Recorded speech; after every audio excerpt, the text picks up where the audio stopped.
대전평화교회와 한신교회 교우들을 위한 새벽 말씀 나눔입니다.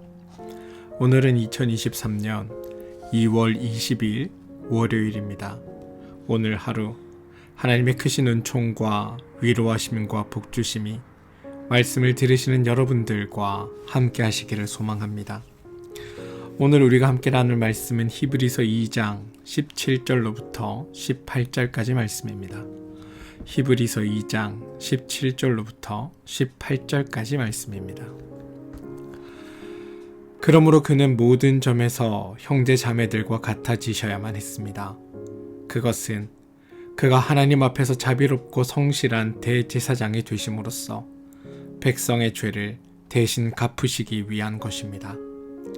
그는 몸소 시험을 받아서 고난을 당하셨으므로 시험을 받는 사람들을 도우실 수 있습니다. 히브리서 2장 17절로부터 18절까지 말씀입니다. 새번역 성경의 말씀으로 읽어드렸습니다. 샬롬. 어제 하루는 하나님의 은혜와 위로하심과 도우심이 경험되신 복된 주일 되셨습니까? 예배 가운데 힘주시는 하나님을 만나셨나요? 바라기는 오늘 하루 하나님께서 베푸시는 놀라운 능력과 힘과 용기가 여러분의 삶 가운데 가득하게 차고 넘치기를, 주님께서 도우시는 그 능력이 여러분의 삶에 가득하시기를 주님의 이름으로 축원드립니다. 생텍쥐페리의 어린 왕자라는 소설이 있습니다. 소행성 B612에 살던 어린 왕자는 자기 별을 떠나 우주를 탐험합니다. 6번째 별에서 그는 지리학자를 만납니다. 세상의 모든 것을 기록하는 그는 어린 왕자가 떠나온 소행성 B612에 대해 말해달라고 청합니다. 어린 왕자는 자기 별에 있는 장미꽃 이야기를 꺼냅니다. 그러자 지리학자가 단호하게 말합니다. 나는 꽃 따위는 기록하지 않습니다. 이유를 묻는 어린 왕자에게 그는 꽃은 덧없기 때문이라고 말합니다. 자기는 변하지 않는 것만 기록할 뿐 소멸할 위험이 있는 것은 기록하지 않는다고 말합니다. 그는 과연 세계를 이해한 것일까요?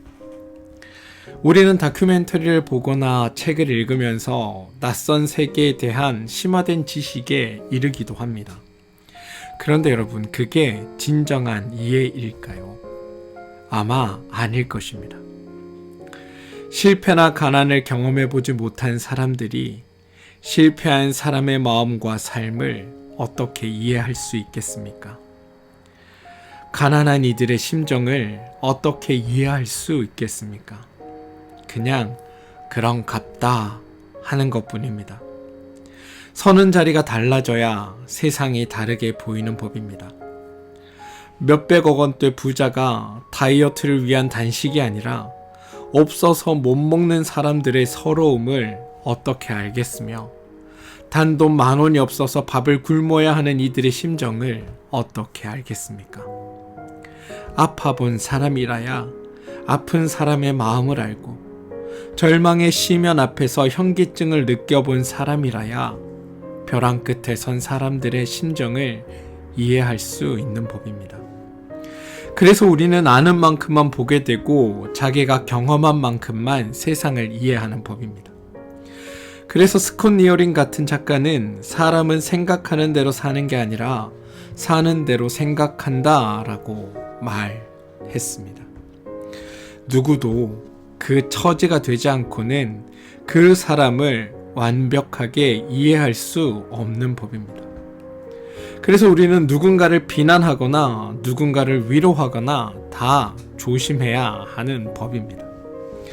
그런데 이렇게 생각하고 오늘의 말씀을 묵상하니, 하나님의 아들이 이 땅에 오셔서 몸소 시험을 당하고 고난을 받았기에 시험받은 사람들을 도우실 수 있다라는 이 히브리서 2장 18절의 고백이 너무나 큰 위로처럼 느껴집니다.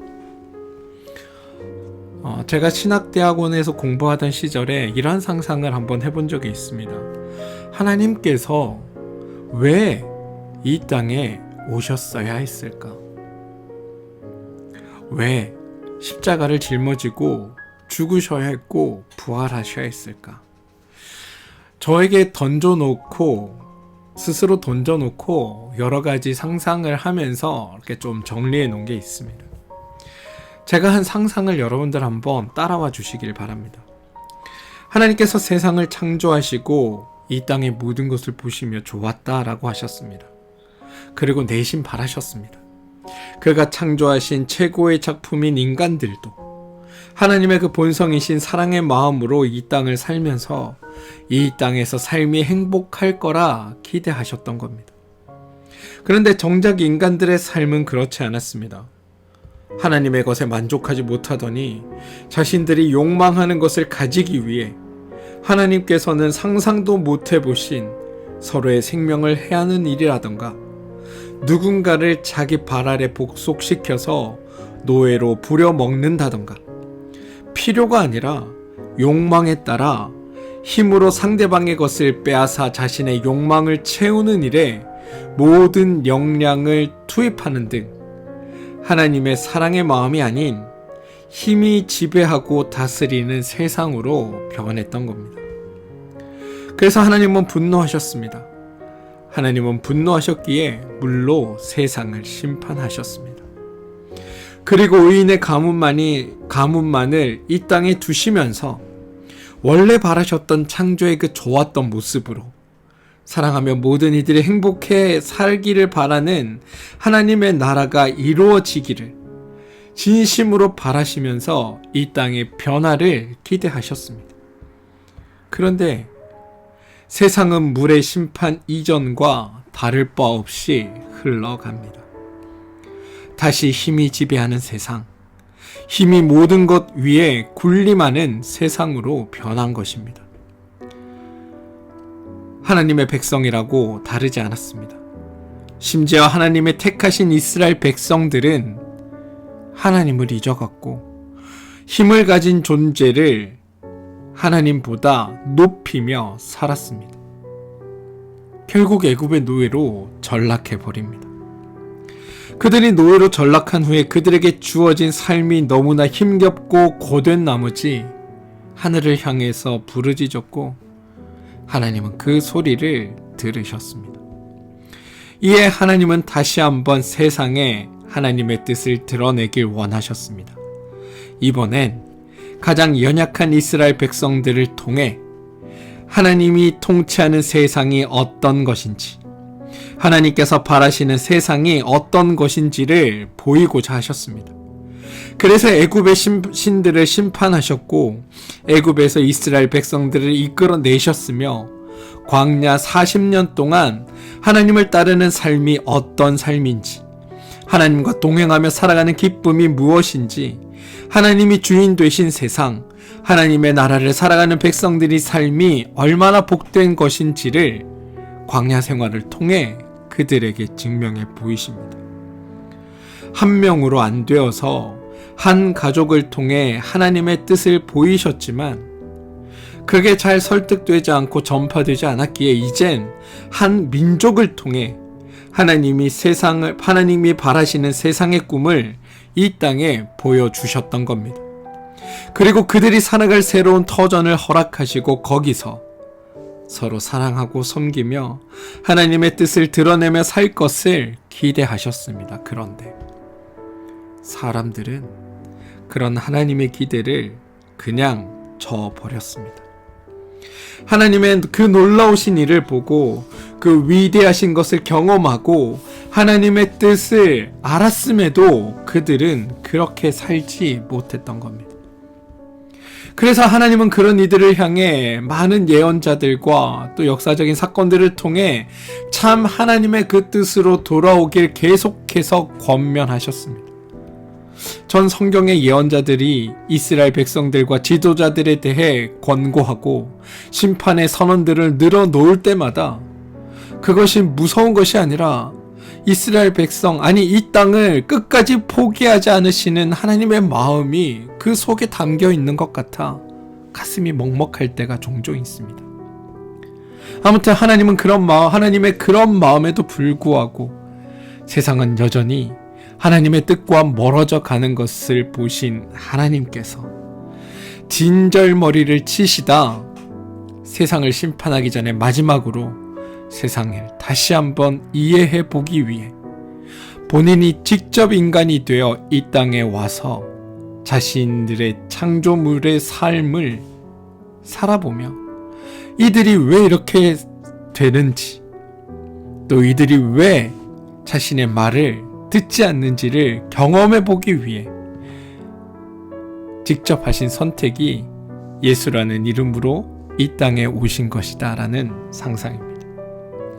그리고 하나님은 이 땅에 오셔서 하셨던 일은 사람들과 함께 지내고 어울리시며 그들의 아픔을 보시고 삶의 힘겨움과 고난과 괴로움, 또 그러면서도 행복해하고 기뻐하고 감사하는 다양한 사람들을 만나십니다.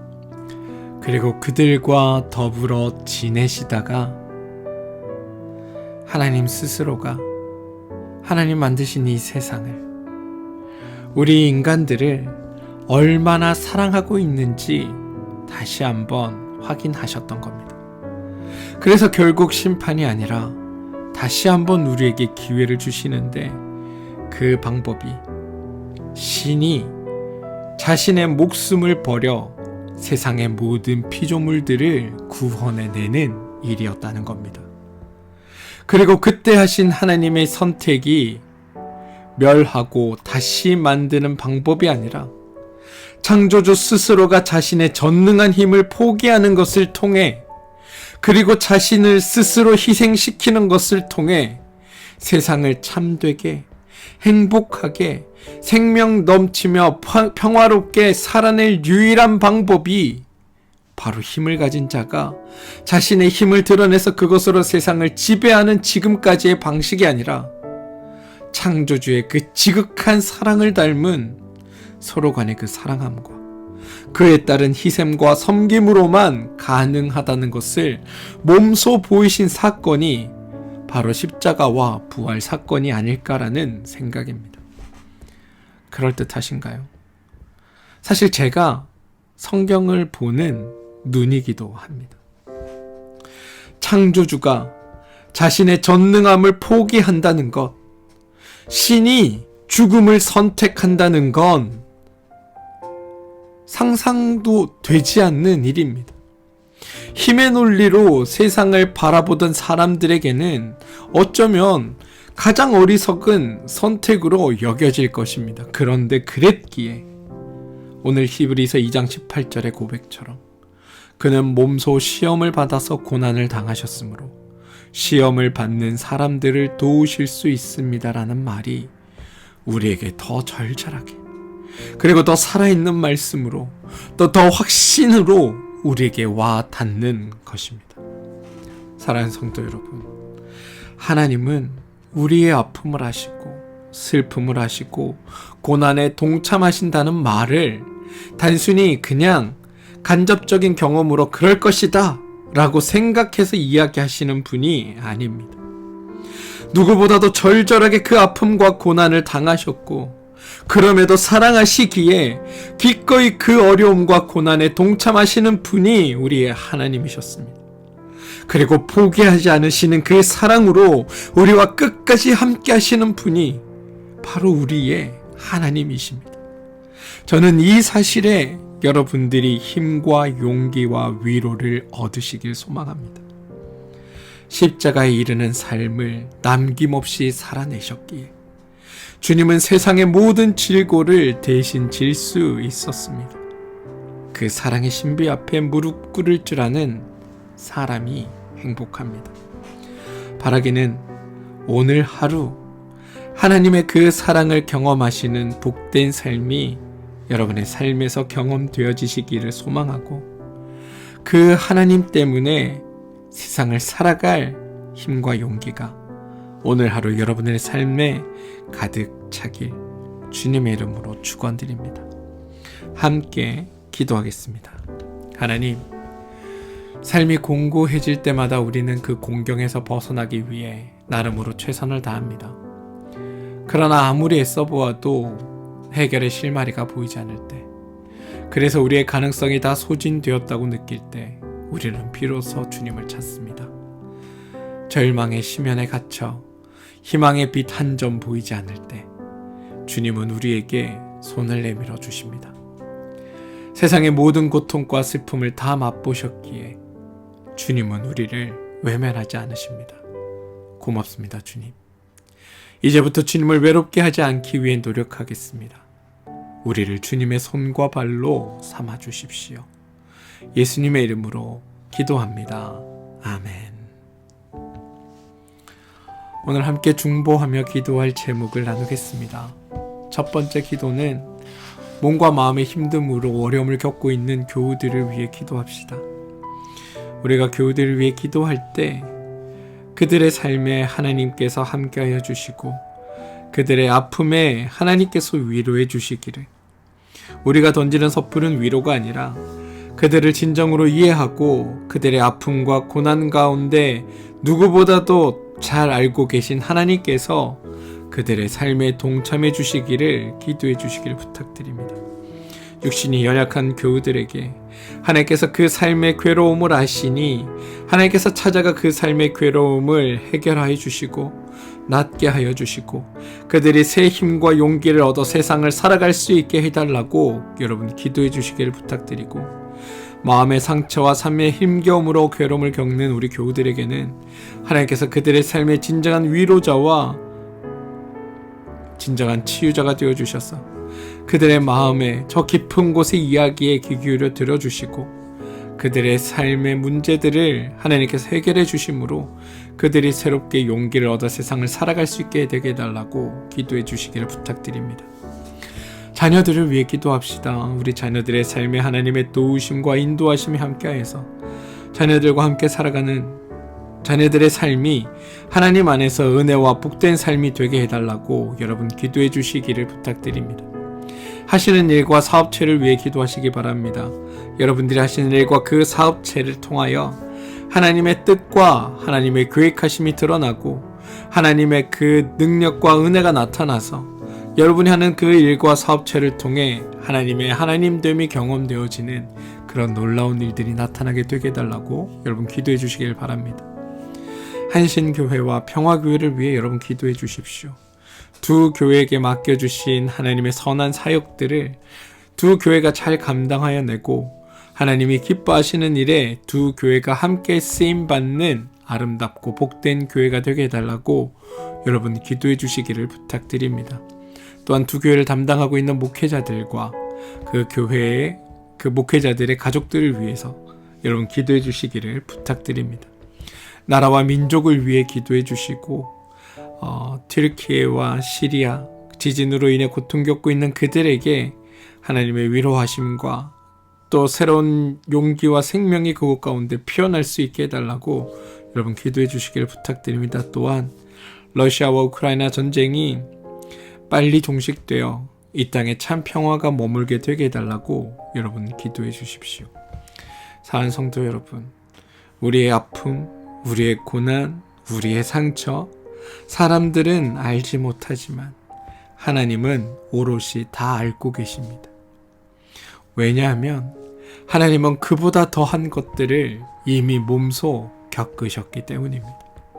그러니 여러분, 하나님 앞에 여러분의 마음을, 여러분의 생각을, 여러분의 괴로움들을 쏟아 넣으시고 여러분의 삶을 위로하시고 여러분의 삶을 복되게 하시는 그 하나님으로 인하여 여러분이 살아갈 용기와 힘을 얻으시기를 주님의 이름으로 축원드립니다.